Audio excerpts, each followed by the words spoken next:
समाज सेवी डॉक्टर नजीर अंसारी ने विधानसभा चुनाव में मांडू सीट से चुनाव लड़ने का ऐलान कर दिया है। डॉक्टर नजीर अपने संगठन झारखंड युवा अधिकार मंच के माध्यम से क्षेत्र की जनता का सेवा करते आए हैं। मांडू विधानसभा की बात की जाए तो यह क्षेत्र जेएमएम के टेकलाल महतो का गढ़ रहा है। महतो के निधन के बाद उनके पुत्र जयप्रकाश भाई पटेल लगातार विधायक रहे हैं, लेकिन क्षेत्र विकास से कोसों दूर रहा। जनता को सड़क, पानी, शिक्षा एवं स्वास्थ्य जैसी बुनियादी सुविधाओं के लिए भी संघर्ष करना पड़ रहा है। विस्थापन और रोजगार के लिए पलायन मांडू की मुख्य समस्या है। ऐसे में युवा एवं शिक्षित उम्मीदवार डॉक्टर नजीर अंसारी के मैदान में आने से विधानसभा का समीकरण बदलता हुआ दिख रहा है। ये भेदभाव खत्म नहीं होगा और मैं तो कहता हूं कि जब तक जाति व्यवस्था, जब तक आरक्षण रहेगा तब तक। देखिए, मांडू विधानसभा किसी एक परिवार का तो नहीं है। पिछले 40 साल से एक ही परिवार का है। यहाँ परिवारवाद जिसे बोलते हैं, पिछले 40 साल से एक ही घर में एक ही जगह है। और जब मैं लोगों के बीच जा रहा हूँ तो वो पता चल रहा है कि सबका मनोबल टूट गया है। आपको आश्चर्य होगा कि मांडू विधानसभा में विधायक जी का चानों के अलावा कहीं ऑफिस नहीं है। अब ये बताइए कि चुरचू प्रखंड के लोग अगर अपनी समस्याएं लेके जाएंगे तो कहाँ जाएंगे?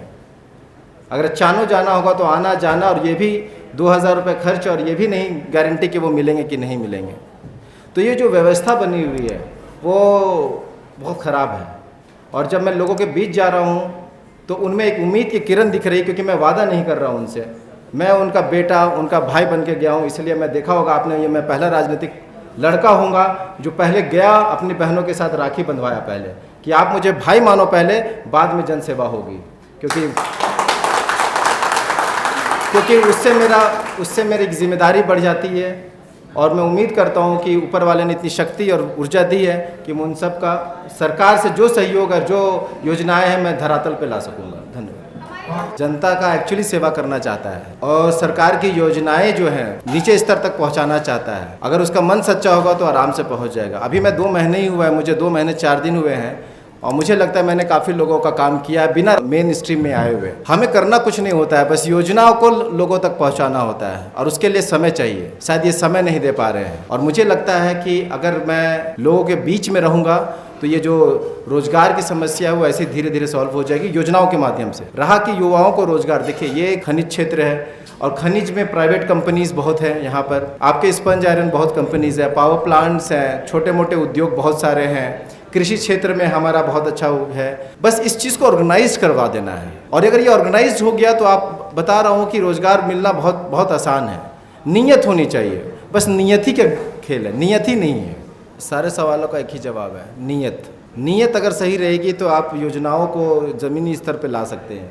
जब नियत ही नहीं है काम करने का तो कोई उपाय नहीं है। और रहा बात ये 3 टर्म से जीत रहे हैं, इसका मुख्य कारण आप और हम हैं। जैसे बोलते हैं जैसा प्रजा वैसा राजा होता है। जैसे मैंने आपको पहले ही अपने संवाद में कहा कि जब हम लोग अशिक्षित थे तो हमने नेता शिक्षित चुना था। आज हम शिक्षित हैं, नेता कैसे चुन रहे हैं? आज युवा पत्रकार यहाँ बैठे हैं मेरे पास, मास कम्युनिकेशन करके आए, कोई जर्नलिज्म करके आए, कोई क्या कर, कोई IT में काम करके आया है। आप पढ़ करके इस लाइन पे आए हैं, तो आप इसका मेहनत, सर ये बहुत अच्छा सवाल है। और मैं जितने भी पंचायत गया हूँ ना, ये सबसे बड़ी समस्या है कि जमा बस्ती नहीं हो पाती है, विस्थापित को उसका हक नहीं मिलता है।